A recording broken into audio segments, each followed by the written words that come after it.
Hello guys, welcome back to my channel Riya story and welcome my new another blog. Guys আজকে আমি মায়াপুরে যাব, কিন্তু কার সাথে যাব আর মায়াপুরে কি কি করব সবটাই তোমাদের সাথে শেয়ার করব। তো চলো দেখতে থাকো সঙ্গে।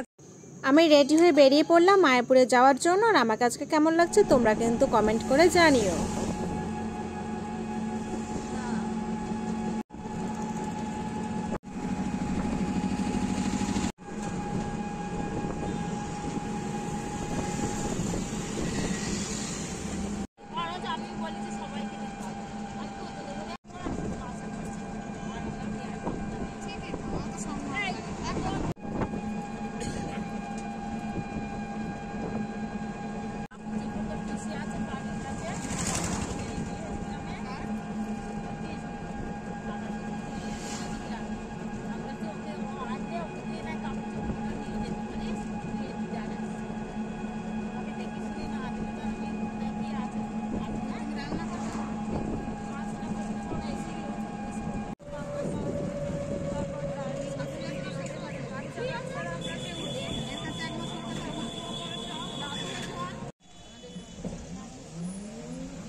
চারিদিকের হলুদ সর্ষে ফুল দেখতে দেখতে চলে আসলাম মায়াপুরে।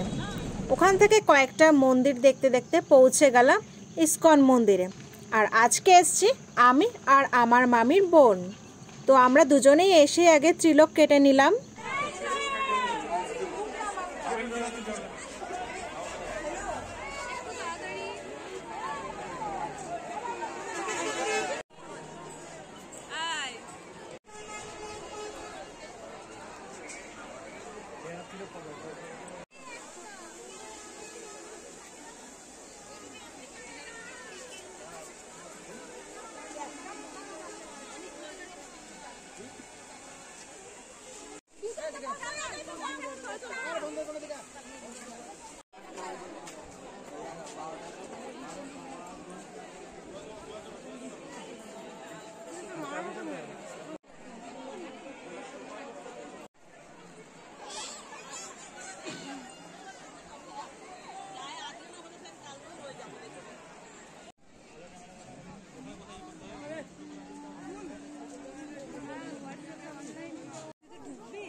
কথা বলে দিলাম।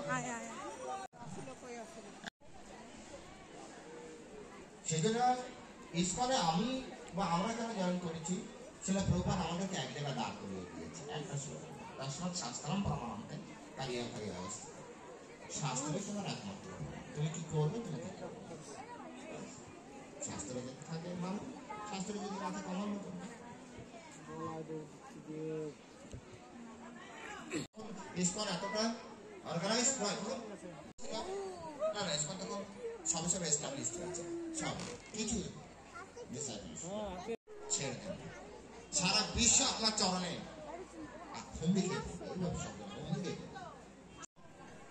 চলে ধর্ম কি চলে কেন ধর্ম তো শাস্ত্র নির্দেশিত পন্থা।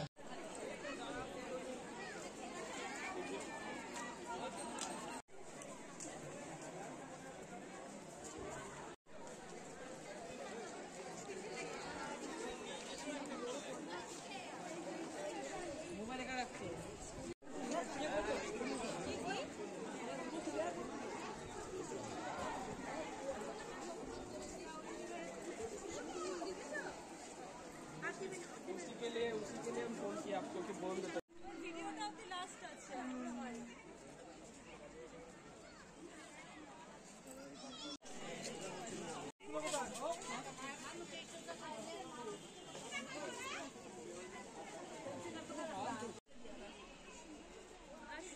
কত করে পড়বে?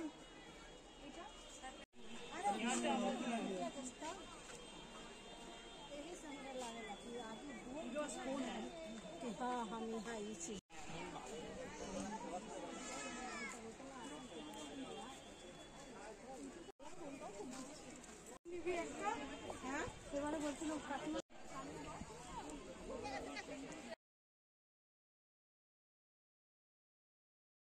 তারপরে আমরা কিছুক্ষণ ঘোরাঘুরি করে কয়েকটা ফটো আর ভিডিও তুলে চলে আসলাম প্রসাদ খেতে। তো ফার্স্টেই দিয়ে দিল থালা, গ্লাস আর লবণ, তারপরে চলে আসলো সাদা ভাত, ডাল আর সাথে ছিল বাঁধাকপির তরকারি। আমাদের খাওয়া দাওয়া কমপ্লিট, এখন আমরা প্রসাদ নিয়ে বাড়ি চলে যাব। তো গাইস, আজকের ভিডিওটা এই পর্যন্তই। যদি তোমাদের ভালো লাগে লাইক, কমেন্ট, শেয়ার করে দিও।